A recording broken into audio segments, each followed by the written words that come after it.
think there's a lot of problems with how we're being taught. I do think that there are some useful frameworks that we learn at school and university, but if you're going to university to in order to get a job, I think that's not the point of it. Welcome to the Driven Young podcast with Byron Dempsey, dedicated to educating and inspiring the younger generation around entrepreneurship and practical life skills we aren't taught in school. Created for young people who seek direction in establishing their goals and passions. This podcast provides a platform for discussing the steps taken by professionals in their field related to handling finances, making money online, starting a business, growing a network, and much more. And now your host, Byron Dempsey. Welcome back to the Driven Young podcast. I'm your host, Byron Dempsey, and today we're exploring the education system and what students should be doing after they graduate, plus the array of career options you're probably completely unaware of. Today's guest is Lauren Krass, a business owner, branding and marketing expert, and podcast host who specialises in helping B2B thought leaders share their information in a candid and authentic way. Today we explore her story and her advice as someone who has worked and assisted many young people throughout her life. We get into if you should continue your uni degree, even if you aren't enjoying it, the power of building a network early on, how to decide which career pathway you should choose, the problem with the education system, the pressure young people face, and much, much more. Now, if you aren't already subscribed, make sure you do so you don't miss an episode. We have a lot of exciting guests coming up over the coming months. Now, over to Lauren. Lauren, welcome so much to the show. Oh, Byron, thank you for having me. Super excited about this conversation. We've just been chatting for like an hour beforehand. But just before we get started, I want to jump into, I ask every guest this question. What did you do after high school and what are you currently up to in life? Just give us like an overview of what you're up to. All right, so I did the very typical thing. I went to uni straight after high school. I finished a year young. I finished high school a year young. So I was at uni below drinking age, which was a little bit challenging. I did a science degree and I do not do anything in science really now. Which is surprisingly common for people studying a degree and then going, didn't want to do that and doing something completely different. Almost, actually quite a few guests we've had on the show have done the exact same thing, gone from accounting to creative. So yeah, it's super common. Yeah, so I mean, look, I kind of do try to use the science in what I do. So I call myself the business scientist, but really most of what I've learned has come from talking to people and, you know, the stuff I did outside of uni. So uni was really great for the foundational work and for learning the scientific method. But what I actually found was really powerful was taking the scientific method and applying it in, you know, in business, you know, kind of doing something a bit different with it. Great. Yeah. And so you went to university, you studied a science degree, and then what did you do? Studied a science degree. I did an honours year in research in neuroscience, and I was like, I really, really don't like working in a lab. Oh no, what have I done? And I actually had this real like panic moment of going, what am I going to do? Like I've just spent all of this time thinking I was going to be a scientist and thinking I was going to work in a lab, and I hate it. So I was freaking out a little bit. But fortunately, I had started blogging. So I was one of those like really nerdy uni students who, when like WordPress was cool and it was cool to have like a blog, I started a blog. And I really enjoyed writing and I really enjoyed building websites and creating content. And so the first job I sort of did after uni was in communications. So I started working communications and marketing. And then I kind of started to see, these two things, science and marketing, can go together. And then from there, I did do another degree while I was working. So I did a master's in, it's a bit of a weird name. It's a master's of cross-disciplinary art and design. Right. So I really started to see, oh yeah, you can actually have, you know, art and you can have science kind of combined together. And that was sort of what I did and worked in media for a while, I guess. Yeah. And now you've got your own branding business. And so that's where you say you mesh your kind of marketing branding skills with science and business. Yeah. So tell us a little bit, just an overview. What's that and what's it about? Yeah, sure. So the my business now, it's been a bit of an evolutionary process. I feel like everything I've done has been a bit of an evolutionary process and changed a lot. But what I do is I help, visionaries, change makers, people who want to make a difference in the world to grow their brand and really understand how to tell their story in a way that motivates people and motivates the masses. So having an understanding of neuroscience and psychology and all of those things is super, super powerful for actually understanding how to tell a story in a way that compels people to take action. Yeah, great. So yeah, that's what I do. Awesome. And I just want to rewind a bit to when you said you went into a lab and you're like, oh my God, this isn't what I want to do. What would you recommend to people who might be in uni kind of going, crap, this isn't what I want to do? Would you say, often they might get into first year and it's like, just stick it out for first year, it gets better? Or it's like, or do you jump ship early while you're only 10 grand in debt instead of 20 or 30?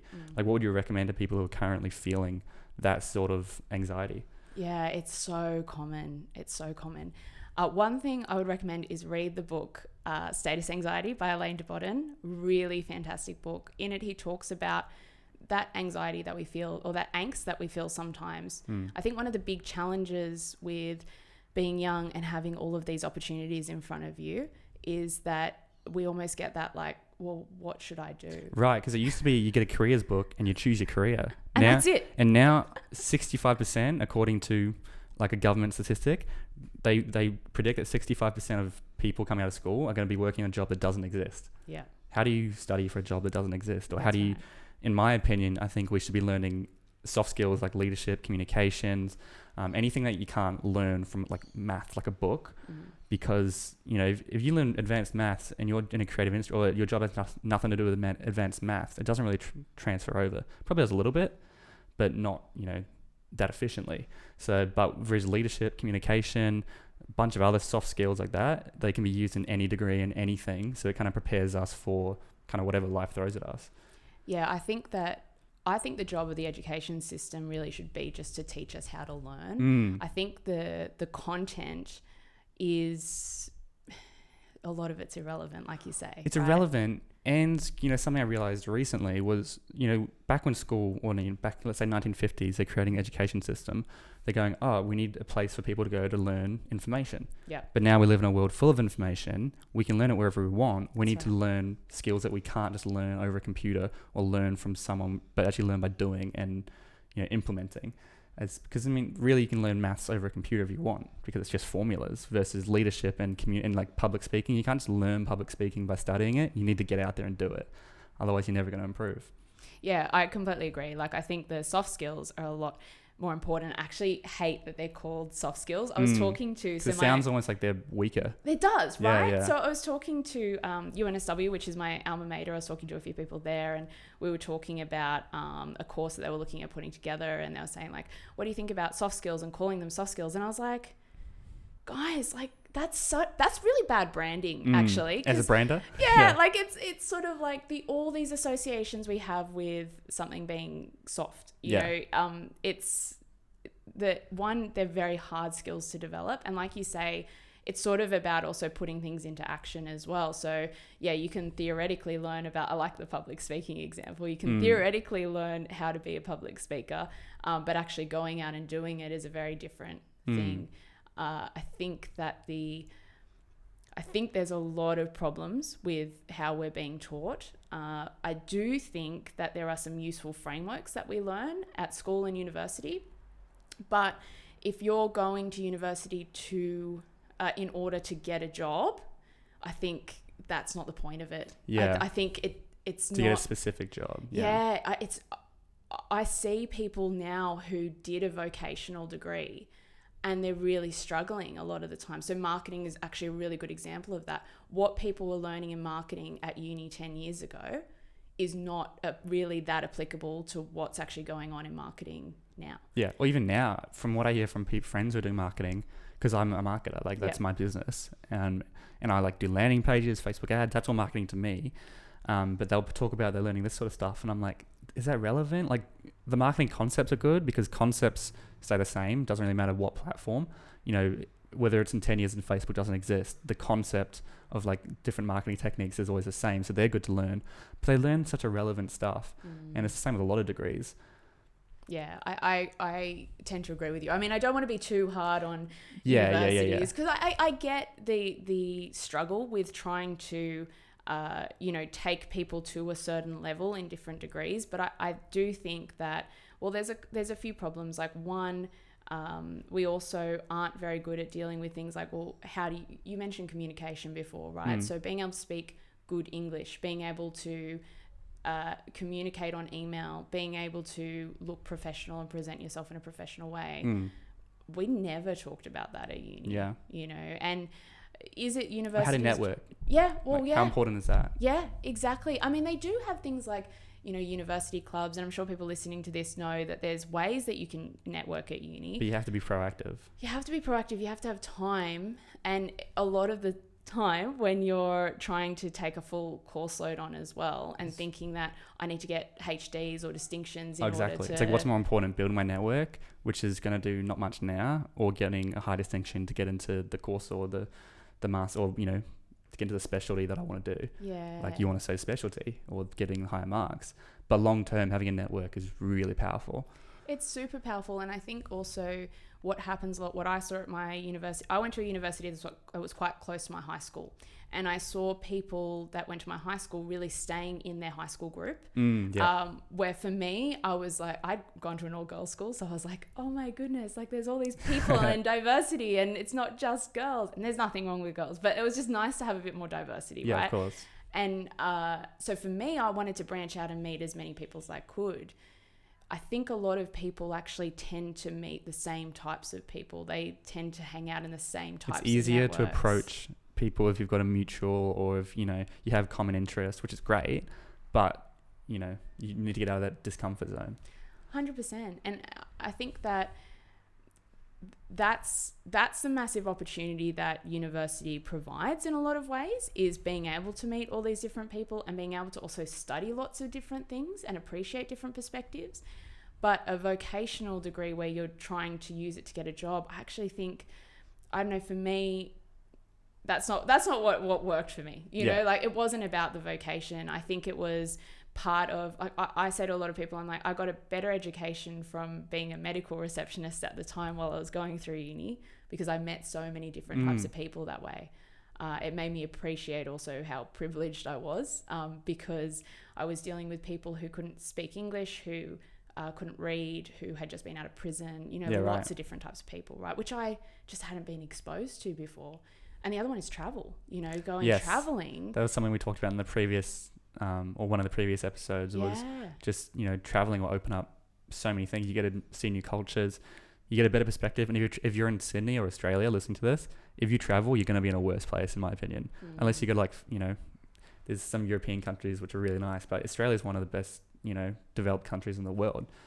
And so it's like, if you go to other countries, you're going to get to see their culture and see that you're actually probably a lot more fortunate than them.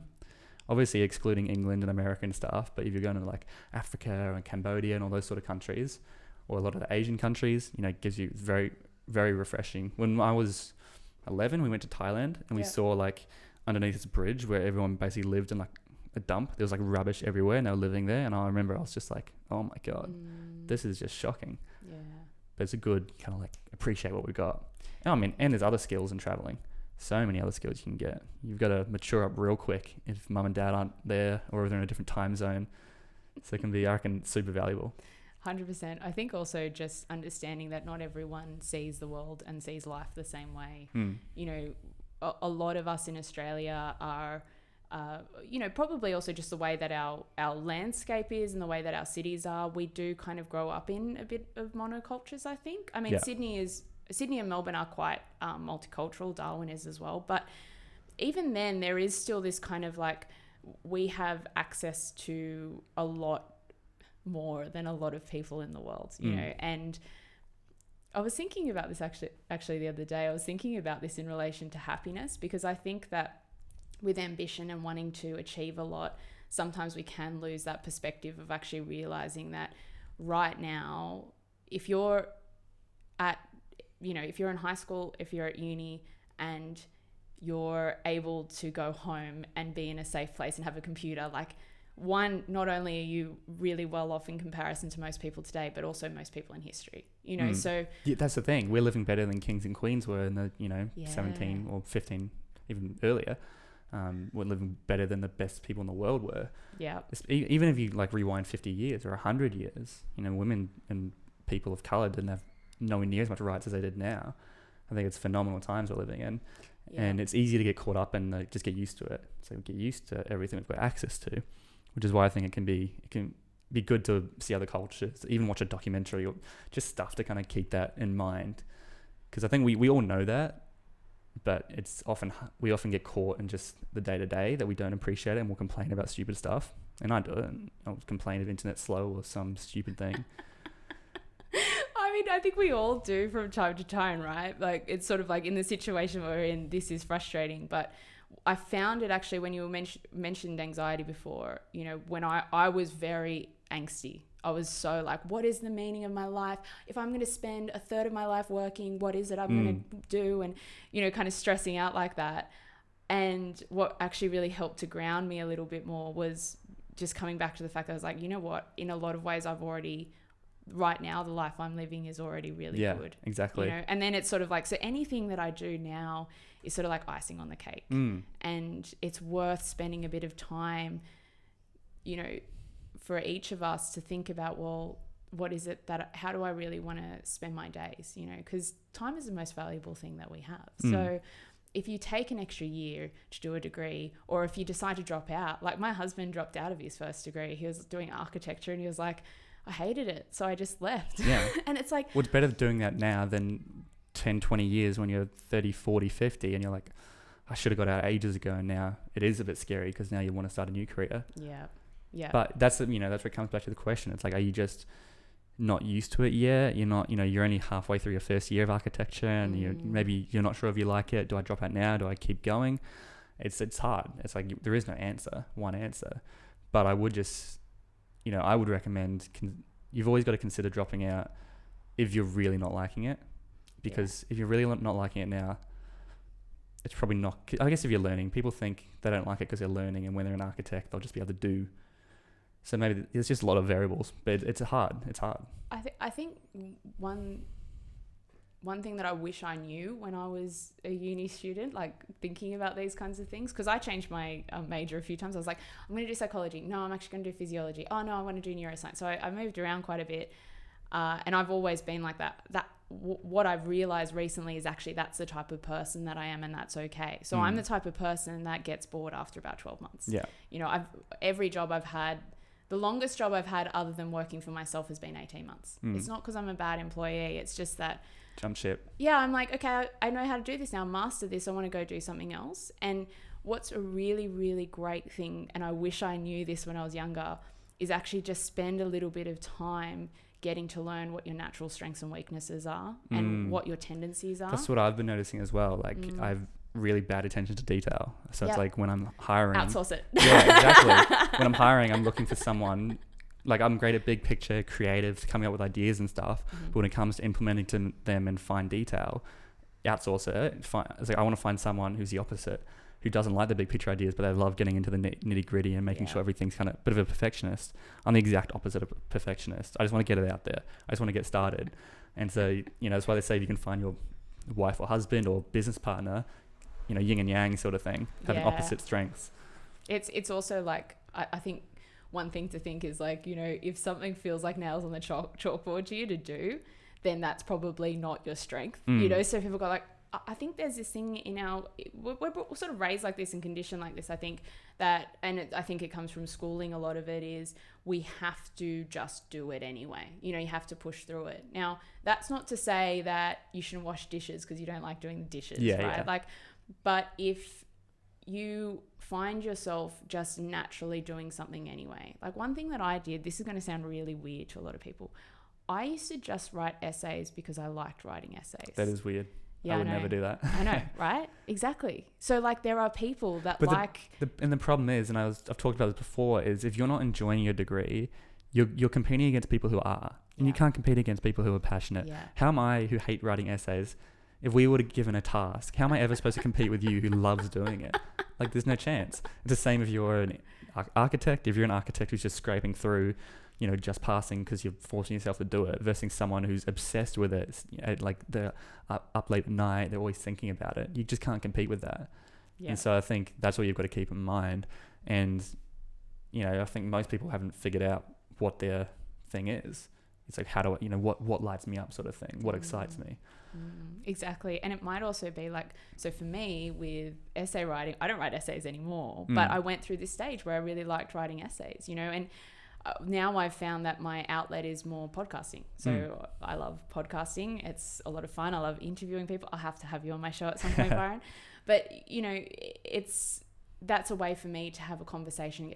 What I realized is I was like, all of this stuff, like writing essays and blogging and, wanting to get into marketing and communication, even though I didn't study marketing and communications, I'm like, all of it came from, I'm just someone who I really like people and I like sharing stories and I find that fun. And if you never paid me to do it, it wouldn't matter. Yeah. But if I tried to tell you, this is like specifically what I'm going to do for the rest of my life, I'd be like, nah. Oh, same with me. Can't commit. I mean, I'm the same with you in terms of like jumping ship sort of thing. Yeah. Out of this jumping ship, something I've been focusing on is to stop starting and start finishing.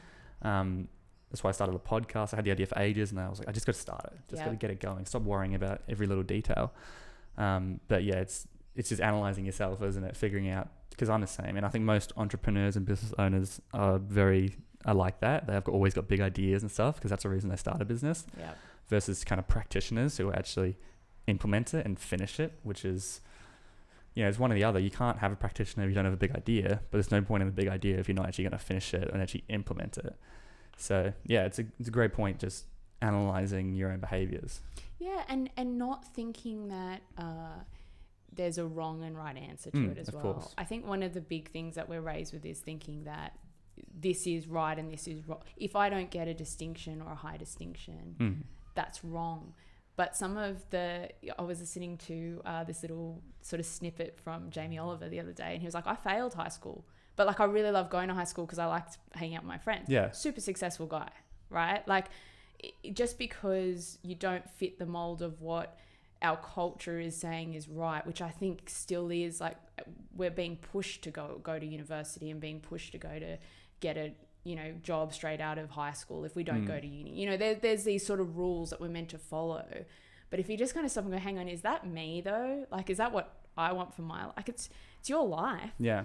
And with today's opportunity, like, you can do whatever you want. If you follow, the question I like to say people need to be asking is not, so what do you want to do? It's, what excites you? Yeah. And if you can just follow that and just head in that direction of what excites you, it might not light you up when you go this way, but then you might go to this job, and then you figuring it out.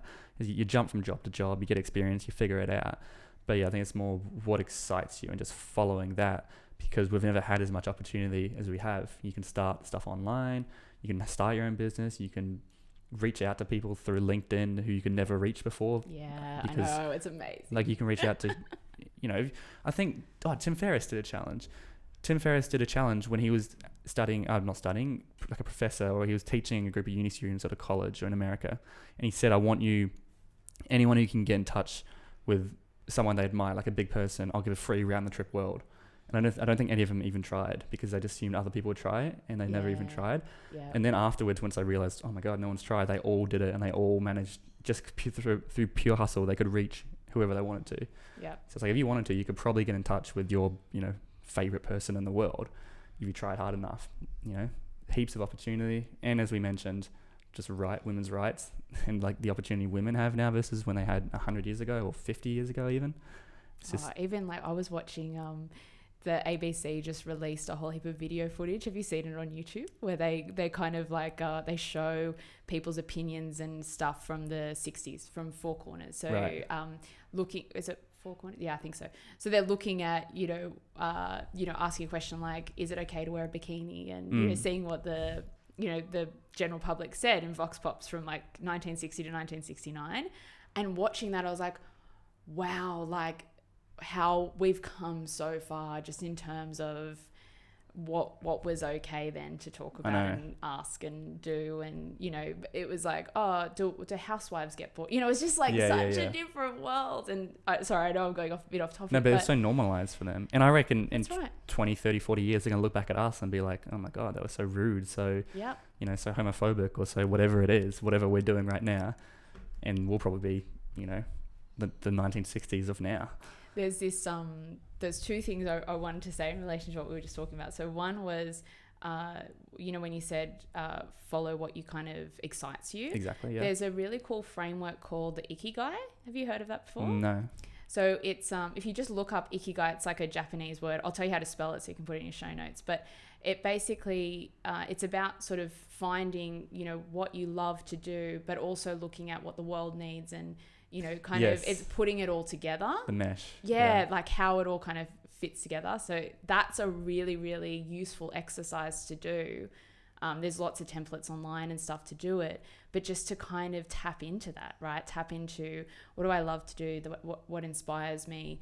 What does the world need as well? And can I make money from it? You know, like how do all of those things come together? And I would say like the world, like what does the world need? But really, you know, there's always going to be people who want what you, or are passionate about what you're passionate about and you can sell to, or figure out a way to monetize. You know, like if you love elephants or something, maybe you start an Instagram about elephants and you're the elephant girl and people who love elephants start following you. Then David Attenborough does a documentary on Jumbo, the elephant, and then he invites you to do an interview and then you leverage that, and it's like it just grows and grows. I've made that up, probably a lot harder than it sounds. But, you know, it's just anything, there's always going to be, whatever you're passionate about, if you work hard enough, you can find a way to monetize it or create a lifestyle out of it, I believe. I agree. Like one of the things that inspired my podcast show, the Grow Your Brand, so it's called Grow Your Brand, is like, I was like, if you grow your brand, and I think Gary Vee does talk about this quite a lot as well, so borrowing from him, but when you grow your brand, you actually can channel it into anything that you want. And what a lot of people don't realize is they think like, okay, I've got to have like the perfect product first. I've got to have the perfect idea. But actually, if you just get out there and start building your reputation, because that's really all it is, by doing things like networking and knowing how to communicate, you'd be surprised by how much power you can wield just by people knowing of you. You know, there really is something. People often want to help you. That's what I've been amazed about with LinkedIn. It's like you reach out to people, and I do the same thing to people in return, but you reach out to people and they're kind of like, yeah, okay, I'm happy to have a chat and talk to you and see how I can help. You know? That's what we did. Yeah. Exactly. It works really well. Yeah. And we're talking about this on with Andrew, who's a Canadian guy, and he was just saying like he would just DM people on Instagram and say, hey, did you want to have a chat? Or he'd say, hey, and then after they responded, he'd be like, hey, did you want to have like a quick 10-minute Zoom chat where they can get face-to-face? And once you get some face-to-face, then that's when, you know, he can get his personality out and you can actually kind of meet them. And he's just building a network all around the world. You know, he's got friends in America and stuff. And then you can travel for free almost. You've got free accommodation if you've built up a network around the world. That's like a fun example. The example we were talking about, or you were just saying, was like more of a business one. But yeah, I think I can't express enough to people. And I don't know how younger people consume this, if they just flick it off, like network, don't worry about network, I'll worry about that later, or it doesn't actually matter. But I kind of get across how important it is and how, you know, for uni students, like what's your plan to get a job after uni? A lot of them will say, I've got no idea. If you've got a network, you can just reach out. And once again, people want to help. If you just reach out and say, hey, I've just finished my degree in this and this, I'm really looking for this, they'll be like, do I know someone? Do that to 100 people, you're guaranteed to get connected to someone. 100%. I've actually helped quite a few people with that myself. And if anyone's listening that want help, I'm happy to help out as well. But usually I know someone who is like, I have recruiters contact me sometimes as well and say like, hey, do you know anyone who needs like this job? Then I have uni students contacting me going, hey, do you need an intern? And I'm like, look, maybe I'm not looking right now, but what are you looking for? And that's actually the key thing, like know what you're looking for, because once you have that direction, it's sort of like you were saying with the, you know, someone who inspires you getting, you know, in touch with them. Once you have the direction of actually that mission of being able to do that, you usually can figure it out. It's sort of more you just need to know what you're trying to do. So if someone reaches out to me on LinkedIn and says, oh, hey, you know, you're looking for a marketing intern. And I'm like, look, I'm not looking at the moment, but what do you actually want to do? That's always a question I ask. And a lot of the time I end up having a chat with them because I'm like, I can see that they don't really know yet, and that's perfectly fine. There's nothing wrong with that. But once you have that direction, it makes a lot easier for people to help you. Yeah, exactly. And we actually, Nicole, the episode with Nicole, we was talking about that. It was like having a call to action for your life. If you've got a call to action where in any situation when you're talking to someone and they ask, what are you up to? You can go bang. Yeah. Or it doesn't have to be a huge vision. It could be I'm looking to start getting experience in dance or marketing. I want to start getting experience in marketing. Okay, you just want experience. So you don't care about money? No, not right now. Okay, great. I can introduce you to someone who would love to give you experience. So you can shadow them or whatever it is. Or you could be like, I'm looking to get a full-time job in this or something. And if you've got that clarity, as you said, people want to help. And chances are they won't be able to help you directly. But, the thing is that the network thing, you've got 5 people. Each of them has 5 people. And it's a lot more than that, actually. It's probably more like 100 people.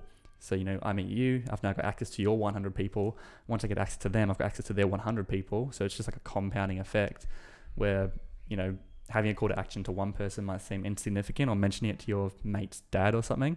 But when you do, he's going to be, how can I help him? And how can I, I'll keep it in the back of my mind if something pops up. I completely agree with you. I think it's a really good point. The one piece of advice that I got business-wise, I don't want to just talk about, I know not everyone wants to start their own business just because I'm crazy and I want to start one, but this works for any sort of networking thing, is just start by writing down 20 people. Like, that's it. Yeah, that's quite common. Just write down 20 people who you think could help you in some way for anything that you're doing. And if they can't help you, they usually will point you in the direction of someone because who can. 20 people is actually 500 people when you've got access, because I've all got, another 80 people who they can point to. So really it's actually opening up even further. Yeah.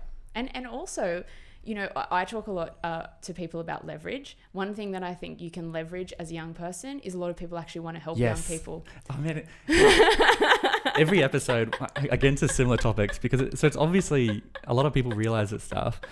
But yeah, leveraging the power of being young. Like, if you're young, people want to help you.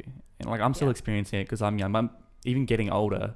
I can see it, kind of fading. It's like people have expectations when you're a certain age and you've been, they know I've been working for this person for 2 years or something. It's like they have expectations. Mm-hmm. But when you're young, people want to help and they want to help you out, or they want to give you as much. Because if you get successful, it's like, and you're their mentor, or they can like claim, oh yeah, it all started because of this.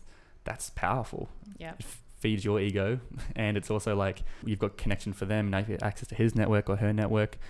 So yeah, being young it's a lot of fun. Especially I think a lot of people don't realize, and by the time they're 25, 30, 35, 40, whatever it is, they'll be like, oh damn, I wish I'd take advantage.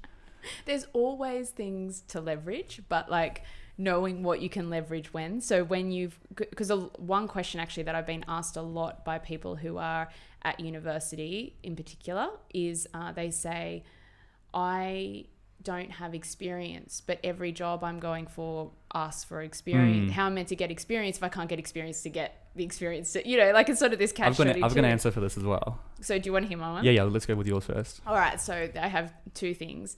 One is volunteering can be really, really good. And I've met people specifically who also want to work in the non-profit space. And they're like, how do I get a non-profit job? I'm like, volunteer. Volunteer is huge because usually non-profits have a really good network. So if they can't give you a job, they'll usually have a network of people who can help you. Which is leveraging what we just spoke about. That's right. The other one is just offer to do some stuff for free, which is a little bit different to volunteering. Now, I don't want to be too controversial because I know that there was the whole muffin break thing where, we were talking about basically doing labor for free, which is not at all what I mean.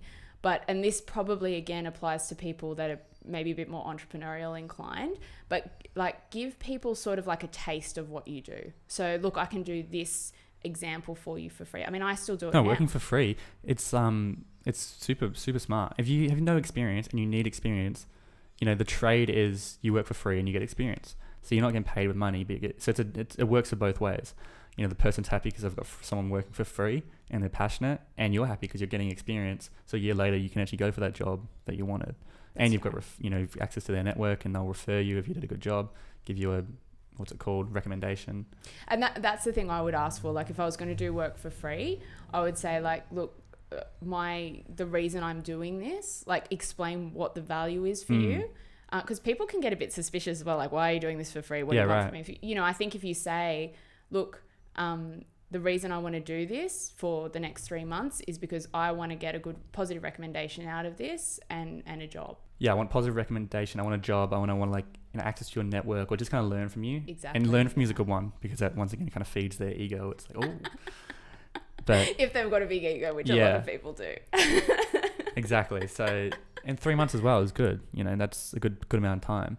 Yeah. I think, and if you're still living at home, you've got no expenses, so you can do it for free, versus when you move out and if you're, you know, you've got rent to pay for and everything, then you probably can't just work for free.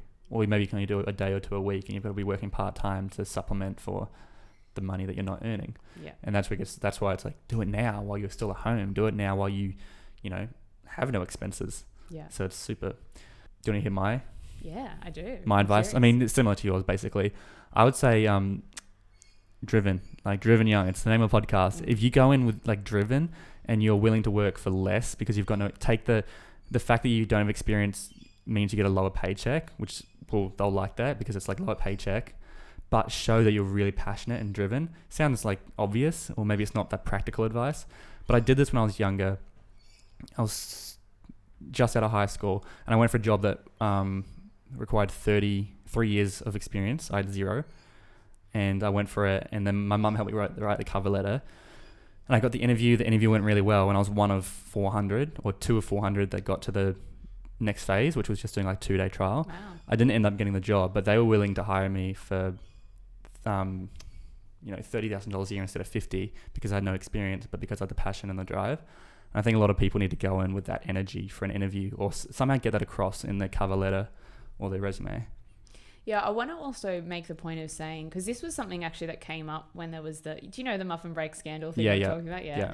So do you want to just explain it though? Yeah, so basically there was a Royal Commission in the franchising sector. I don't know that much about the details because law is like not my area at all. But the head of Muffin Break basically turned around and said, you know, there's been this massive drop-off in the last 10 years of young people offering to do work for free. Millennials are so entitled. Yeah. Now, there was a bunch of problems with that statement. I got to talk to Mitchell Dye on the Pulse Radio about this, actually.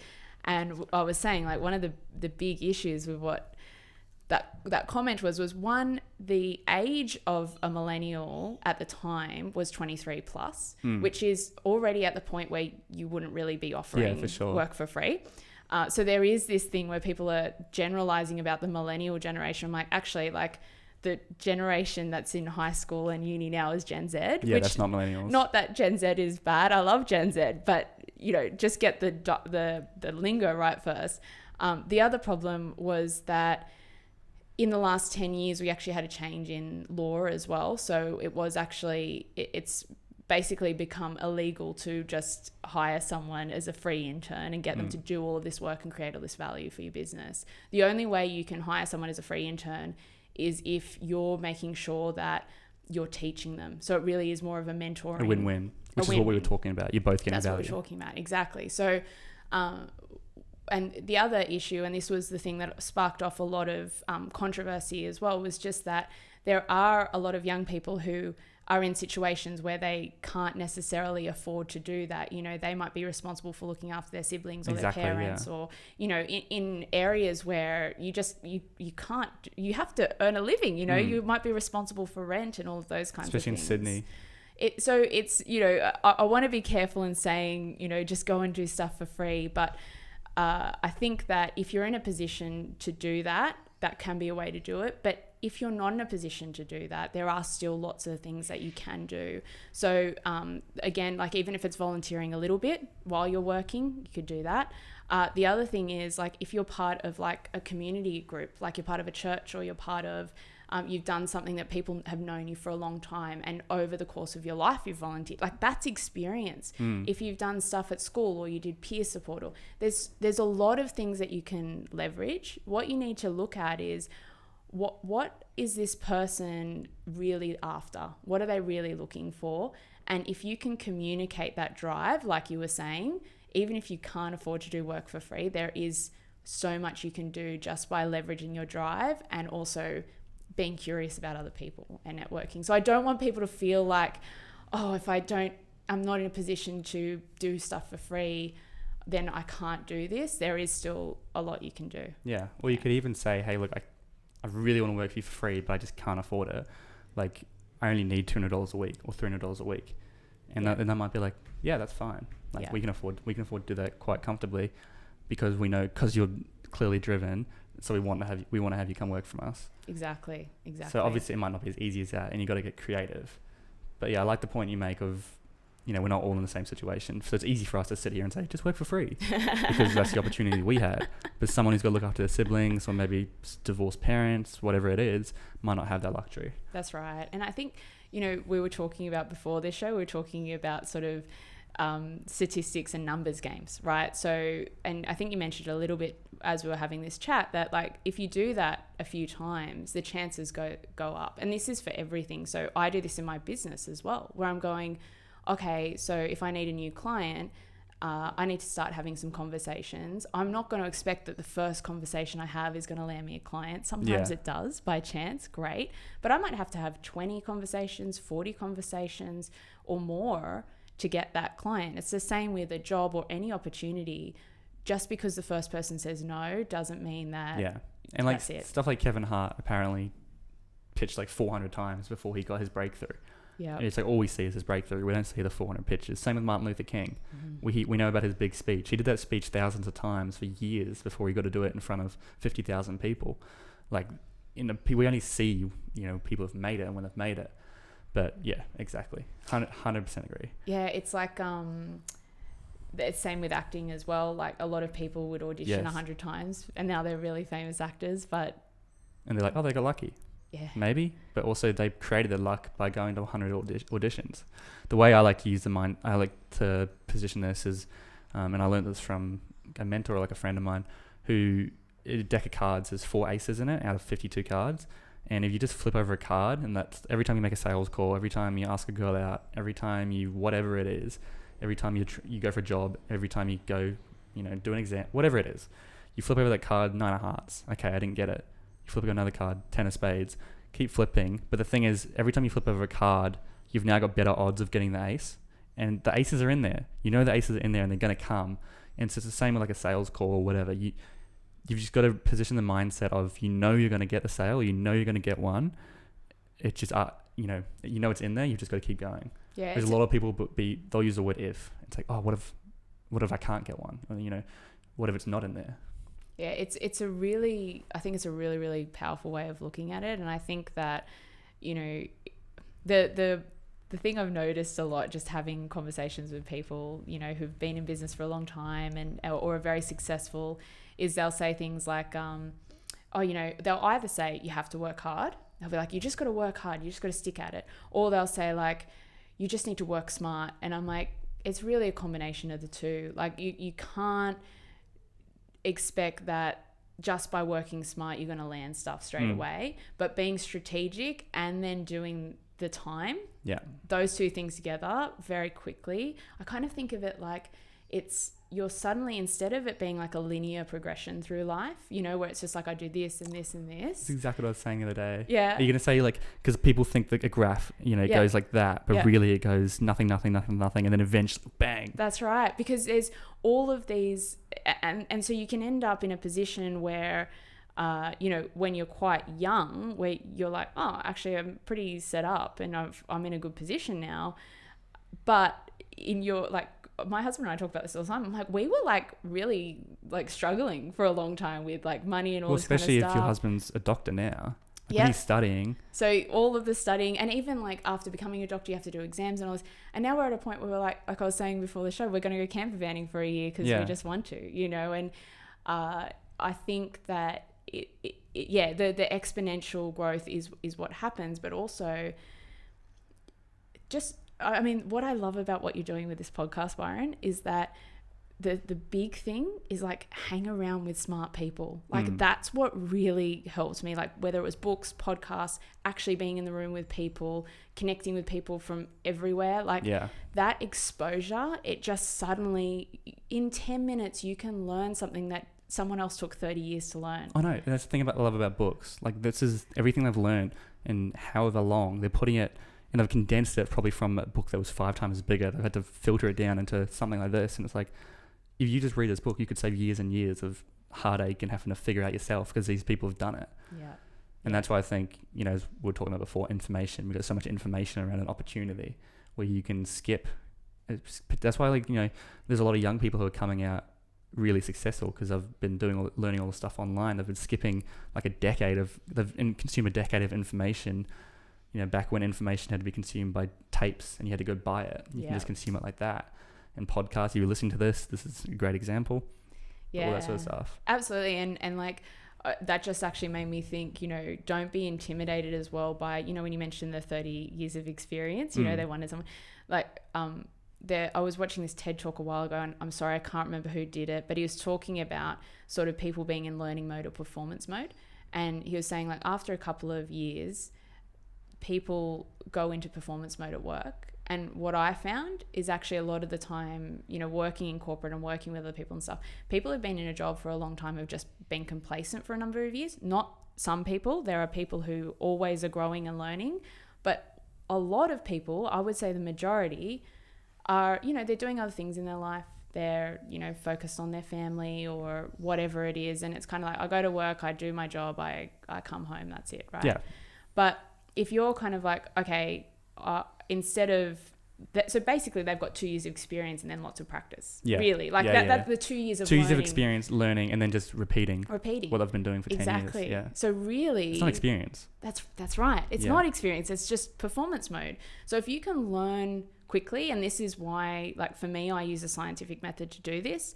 It's really about going, okay, I'm going to test this out. I'm going to see what happens. I'm going to analyze the results, and then I'm going to improve it. Then I'm going to test it out. I'm going to see what happens. And that's experience. That's right. Yeah. And you can suddenly learn at a much faster pace if you're looking at what's going on and you keep going, okay, I've done this, and now I'm going to learn from it. I'm going to do it better, and just continually improve. And that's what we should be learning how to do at school. Yeah, I love that. And it's quite it's kind of probably, it's refreshing for young people to hear and depressing for older people to hear that their experience is not worth much. But it gives young people a chance to compete against those people, especially if technology is involved, because that's where we can catch up on them with technology. But yeah, it was interesting point, because my dad was just saying he's part of the nurses union, managing a section. He's got people, you know, and if they're happy, that's great. But they've been doing the same thing for 20 years. And it's like, is that 20 years of experience, or is it 3 years of learning how to do it and then 20 years of just rinse and repeat, as you mentioned, go into work, do the same stuff, go home? And it depends. Like, if you've got a management role or something that's constantly changing, that would be experience. But a lot of, as you mentioned, corporate stuff could just be, you know, you get in, rinse and repeat, doing stuff for new clients over and over. And that's kind of, I think, you know, what school especially, maybe not as much uni, has actually kind of almost conditioned us to put up with as well. Sort of like, you know, okay, you're meant to, like, I mean, the rinse repeat thing, right? You know, you go in, you do your subjects, you go home. It doesn't even really matter if the subjects have any relevance to you or not. You're just supposed to do it. And that's what I think. I mean, 85% of people hate the job they're in. Yeah. Like, that's a depressing statistic, you know. And a lot of those people, when we look at them, we'd think, oh, they're really successful because they're higher up, or they're doing this, or blah, blah, blah. But actually, I think the thing that really matters is that, going back to what we started off saying, you know, you're looking at, well, okay, how does this relate back to me? What's actually important to me? And is this going to help me grow and learn and develop so I can do more of what I want to do? And if the answer is no, then maybe don't do it. Yeah, exactly. Exactly. Anyways, we need to wrap it up. I'd like to ask one final question before we wrap it up fully.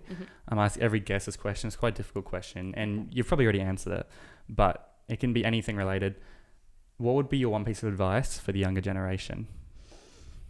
If I had to pick one piece of advice, I think it would go back to knowing yourself, to be honest with you. I think that insight into making yourself the number one thing you're curious about, it just helps with so many things, from relationships to career, to branding yourself as well. You said by know yourself, you say knowing what you want. Knowing yourself as in having insight into who you are, Yeah. you know, what your strengths and weaknesses are. So as we mentioned before, as I mentioned, my weakness was finer detail and getting in the nitty gritty.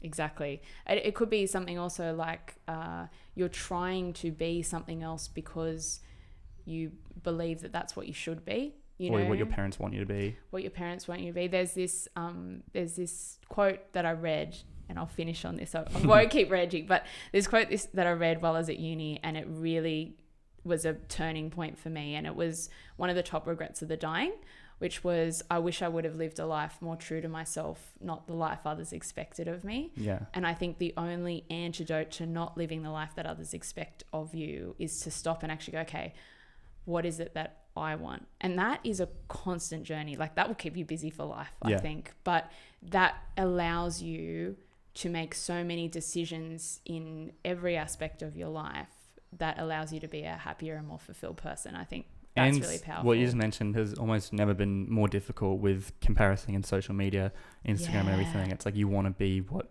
you know, TikTok, whatever it is, you want to be what gets likes and what gets clout and what people engage with, even if that's not true to who you are. So yeah, super important. Yes. And just before we wrap up, where can we find you if people want to know more about you? Do we got Instagram, LinkedIn, your website? Yeah, I mean, I'm on Instagram, but I'm not very good at Instagram because I'm 30, so Instagram came out when I was old. But LinkedIn is really good. So if you just look up my name, Lauren Krass with a K, reach out to me, connect me, let me know that you heard about me on this show, so I know where you came from, and I'd be happy to have a chat. Awesome. Lauren, thanks so much for coming on the podcast. No problems, Byron. Appreciate it.